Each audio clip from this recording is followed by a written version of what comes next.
Olá, caros alunos e alunas do curso preparatório Professor Luiz Carlos.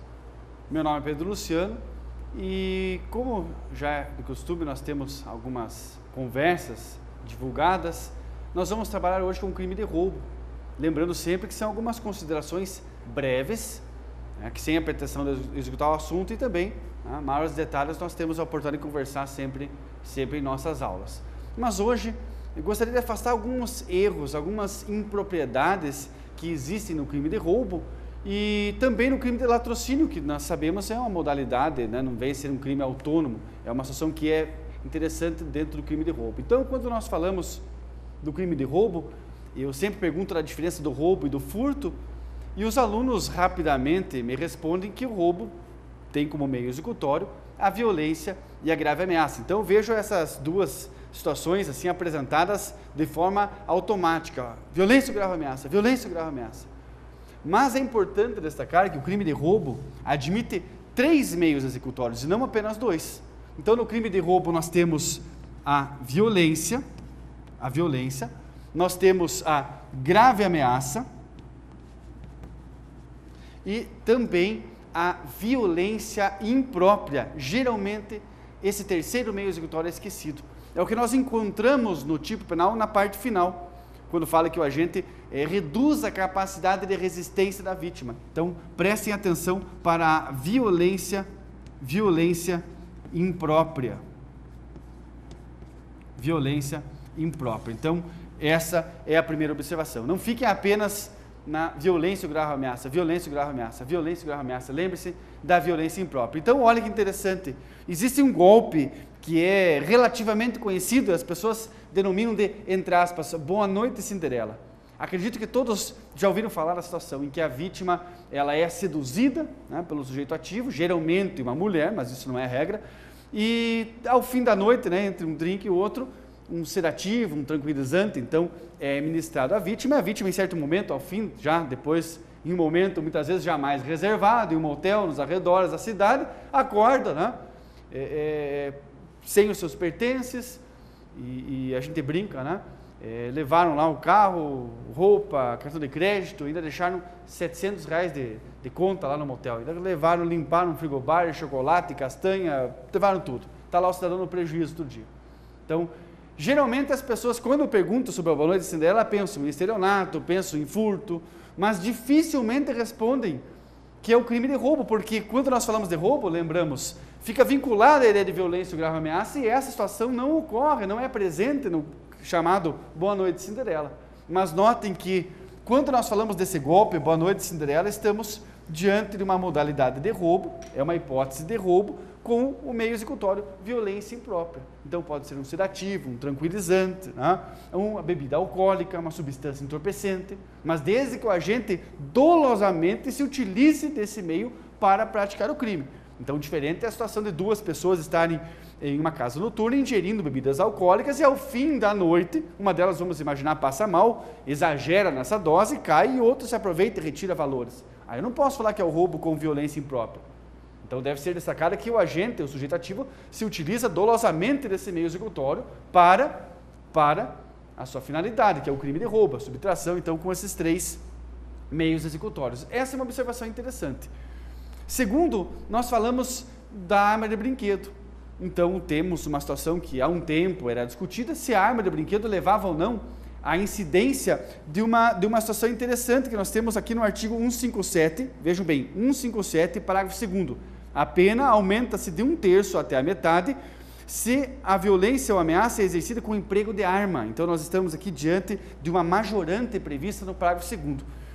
E inicialmente adotou-se a teoria subjetiva que equiparava a arma de brinquedo com uma arma de verdade, considerando que o potencial intimidatório é o mesmo. Nós temos armas de brinquedo que são réplicas quase perfeitas de uma arma verdadeira. Então, nessa situação, o potencial intimidatório levaria à equiparação. Essa foi a posição adotada inicialmente, inclusive gerando uma súmula.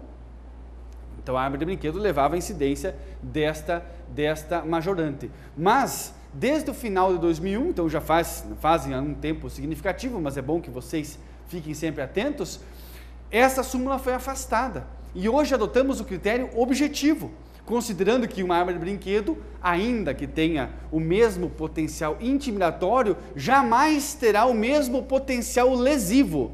Ou seja, a utilização de uma arma de brinquedo é perfeitamente admissível para a caracterização do crime de roubo. Sim, para a caracterização do crime de roubo, eu posso falar da arma de brinquedo? Sim, mas não mais com a incidência, então, da majorante que nós temos com a previsão do emprego de arma, considerando, então, o potencial lesivo. Essa é uma outra observação interessante. E finalizo essa explicação comentando um outro detalhe que refere-se ao latrocínio.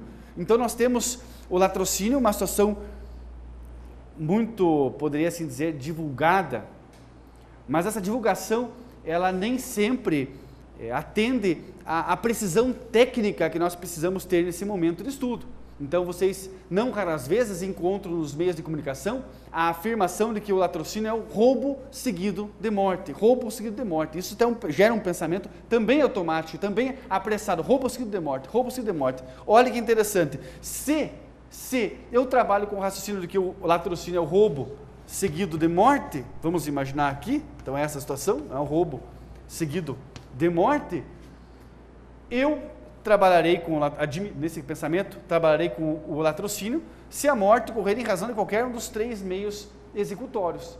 Mas não é essa a previsão legal. Então, por isso, gostaria de destacar, pego até um giz de outra cor, faço questão, isso é importante, que o latrocínio só ocorre se a morte se verifica em razão da violência. Faz uma anotação com 2, 3, vários asteriscos, porque aqui nós encontramos, entre aspas, uma pegadinha muito interessante. Lembrando que o latrocínio é crime hediondo, e que nessas duas situações eu posso ter aqui o roubo seguido de morte e não tenho latrocínio. Então, gostaria que vocês ficassem muito atentos a essa situação, porque o pensamento realmente, essa expressão é muito divulgada, roubo seguido de morte, mas, na verdade, repetimos, o latrocínio só ocorre se a morte se verifica em razão da violência. Então, eu posso ter uma hipótese de roubo com o emprego de grave ameaça, resultando na morte, e não tenho latrocínio. Tenho roubo seguido de morte e não tenho latrocínio.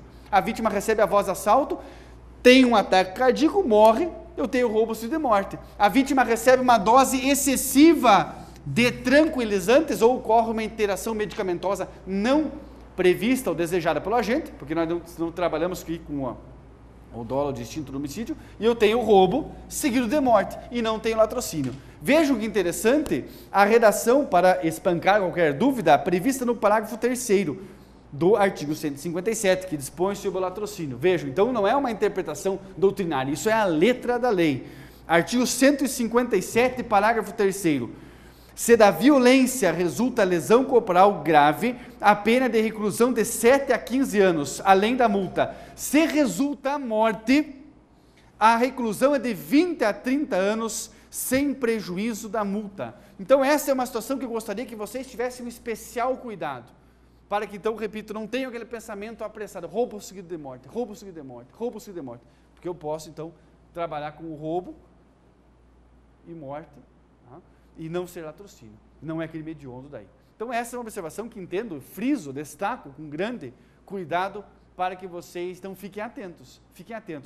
E também, já tendo inicialmente destacado a presença de 3 meios executórios, é válido falar do roubo impróprio, porque nós temos a figura do caput, que é chamado roubo próprio, que lemos para vocês, e o parágrafo 1º prevê a situação do chamado roubo impróprio.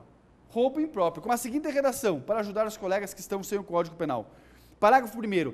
Na mesma pena, incorre quem, logo depois de subtrair a coisa, emprega violência contra a pessoa ou grave ameaça, a fim de assegurar a impunidade do crime ou a detenção da coisa para si ou para terceiro.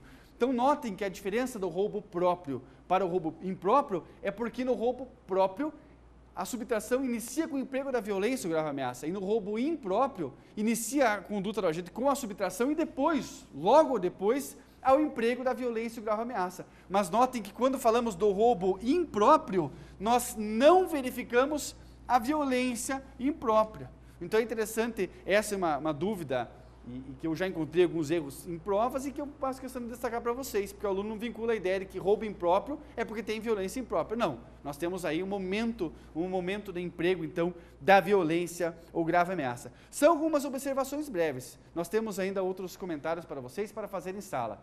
Mas, alguma dúvida, eu coloco à disposição o meu endereço eletrônico, é criminologiacritica@gmail.com. É um prazer ajudá-los e um abraço. Bons estudos!